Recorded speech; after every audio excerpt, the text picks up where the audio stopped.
প্রিয় দর্শক, আসসালামু আলাইকুম। আমি ডক্টর বজলুর রহিম রিপন আপনাদের সবাইকে জানাচ্ছি শুভেচ্ছা।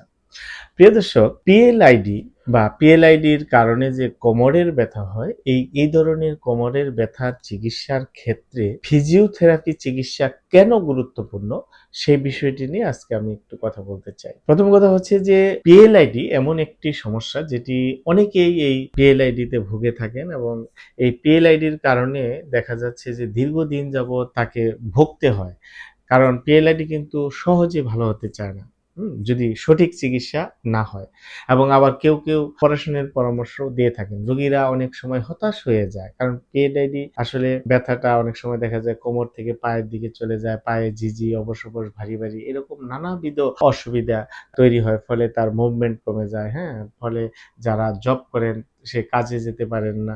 এরকম নানান ধরনের ফাংশনাল লিমিটেশন তৈরি হয়। ফলে রোগীরা অনেক হতাশ থাকে। তো পিএলআইডির ক্ষেত্রে, চিকিৎসার ক্ষেত্রে গবেষণা বলে যে কনজারভেটিভ ট্রিটমেন্টের মধ্য দিয়েই কিন্তু অধিকাংশ রোগী সুস্থ হয়ে যায়। এবং এই কনজারভেটিভ ট্রিটমেন্টের অন্যতম পার্ট হলো ফিজিওথেরাপি চিকিৎসা, এবং সেটি অবশ্যই এভিডেন্স বেসড হতে হবে এবং বিশেষজ্ঞ ফিজিওথেরাপি চিকিৎসকের পরামর্শ অনুযায়ী যদি হয়, সেটা সহজেই পিএলআইডিটাকে রিকভারি করা সম্ভব। পিএলআইডির ক্ষেত্রে ফিজিওথেরাপি খুবই গুরুত্বপূর্ণ, কারণ ফিজিওথেরাপিতে বিভিন্ন টেকনিক, বিশেষ করে এক্সারসাইজ, আপনার ম্যানুয়াল থেরাপি, এখানে কিছু ইলেকট্রিক্যাল মোডালিটিস, হ্যাঁ, এবং লাইফস্টাইল পরিবর্তন করে আপনার ব্যথাটাকে কমানো হয়। ফলে শুধু ব্যথা না, ফিজিওথেরাপির মধ্যে শুধু ব্যথা কমে তা নয়, ফিজিওথেরাপির মাধ্যমে পিএলআইডির যে মূল কারণ, মূল যে সমস্যাটা, সেই সমস্যাটাকেও কারেকশন করা হয়।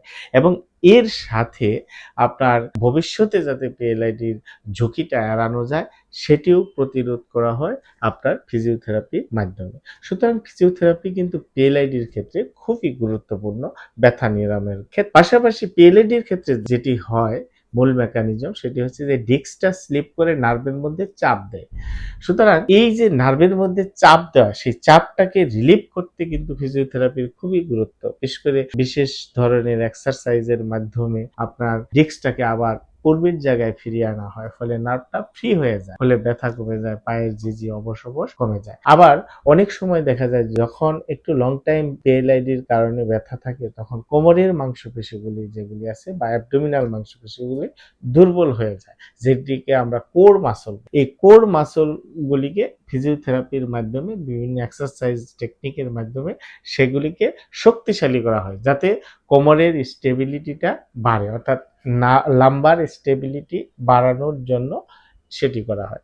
এবং বিভিন্ন এক্সারসাইজ, বিশেষ করে নার্ভ গ্লাইডিং এক্সারসাইজের মাধ্যমে নার্ভটাকে ব্যথামুক্ত করা হয়, নার্ভকে চাপ মুক্ত করা হয় এবং নার্ভের মধ্যে সার্কুলেশনটা বাড়ানো হয়। ফলে কি হয়, আপনার ঝিঁঝি, অবশ ভারীটা বা ব্যথাটাও কমে যায়। তো এবং আমাদের পোশ্চার কারেকশন করতেও কিন্তু ফিজিওথেরাপির ভূমিকা অনেক বেশি। মোট কথা, যদি সঠিক ফিজিওথেরাপি চিকিৎসা নেওয়া যায় পিএলআইডির ক্ষেত্রে বিশেষজ্ঞ চিকিৎসকের পরামর্শ অনুযায়ী, সেক্ষেত্রে আপনার সহজেই আপনি পিএলআইডির অপারেশন এড়িয়ে চলতে পারেন।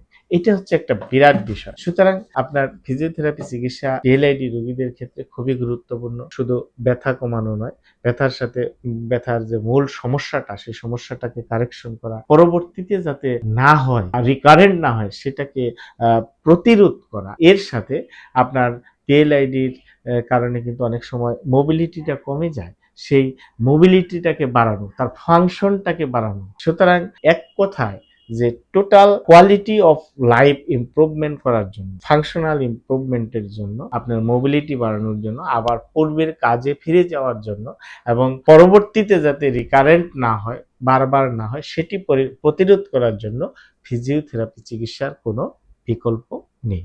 সুতরাং প্রিয় দর্শক, আপনারা যারা দীর্ঘদিন যাবৎ এই ধরনের পিএলআইডিতে ভুগছেন, বিভিন্ন ওষুধ খাচ্ছেন, ইনজেকশন নিচ্ছেন বা বিভিন্ন চিকিৎসা নিচ্ছেন, কিন্তু আপনি পরিপূর্ণ সুস্থ হতে পারছেন না, আপনার দিন দিন মোবিলিটি কমে যাচ্ছে, লিমিট হয়ে যাচ্ছে, তাদের জন্য পরামর্শ, আপনি একজন বিশেষজ্ঞ ফিজিওথেরাপি চিকিৎসকের পরামর্শ নিয়ে যদি আপনি এভিডেন্স বেসড চিকিৎসা, ফিজিওথেরাপি চিকিৎসা নিতে পারেন, আশা রাখি আপনি অল্প সময়ের মধ্যে আপনার এই ধরনের পিএলআইডি থেকে সুস্থ হতে পারবেন।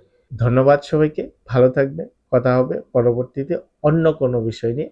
সে পর্যন্ত আমাদের সাথে থাকবেন এবং আমাদের ভিডিও নিয়মিত পেতে আপনারা আমাদের ফেসবুককে ফলো করে রাখবেন এবং আমাদের ইউটিউব চ্যানেলটিকে সাবস্ক্রাইব করে রাখবেন। ধন্যবাদ সবাইকে। আসসালামু আলাইকুম।